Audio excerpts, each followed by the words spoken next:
increase of demand on freshwater resources. It is becoming more and more important to manage those resources and to ensure their sustainability.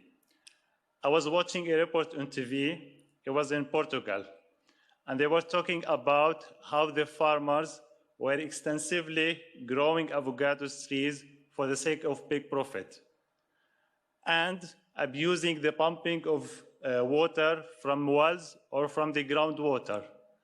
This has impacted negatively the groundwater in their lands, but also the groundwater of the people living around. And as someone stated that, I can live without avocados, but not without trees. So from this example, there are two main issues. First one is growing trees. Any tree randomly is not always a good thing. Second issue is that groundwater is not an infinite storage. It can decrease with time.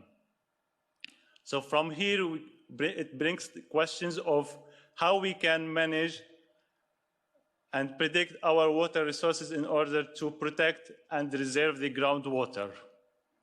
Finding answer for those issues requires a combination of model and observation which complement each other. So the already existing hydrological models, which consist of simulating water movement, distribution, storage, it helps us in understanding, predicting, and managing water. Those models are required, we are required to validate and calibrate those models, of course, before we use them. Also, those models have been used recently in order to understand the interaction between the groundwater or surface water and then the water uptaken by trees. Transpiration, which is water uptaken by trees, represent one of the most important fluxes and one of the most components of water that take water from the soil. So the trees can take most of the time water from the first soil layer, but they could also have access to the deep groundwater. So understanding this relation between the groundwater and trees, it's very important.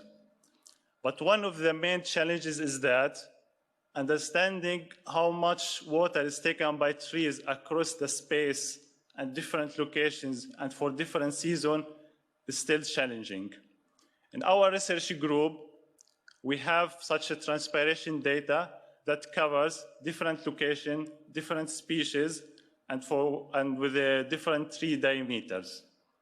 We are using those data for mainly for two reasons. First one is to calibrate and validate the already existing hydrological models.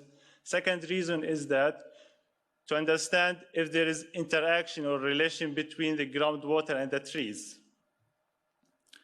And moving on from there, our main results have been showing that although the model predicted well some fluxes, however, there is a need of better parameterization, especially for transpiration. And we found out also there was no, although the trees was able to access the groundwater, it didn't use that water. So from here,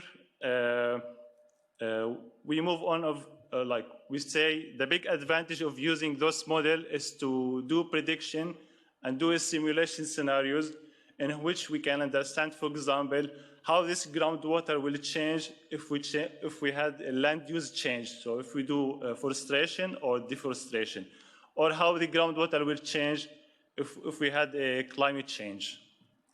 So, and finally, today, 22nd of March, is the World Water Day. And for this year, the theme is groundwater, making the invisible visible. So how we can contribute as a society, as a policymaker and managers, as a researcher, in order to reserve and raise the awareness for protecting the most important source of life, which is groundwater. So let's make the invisible visible. Thank you.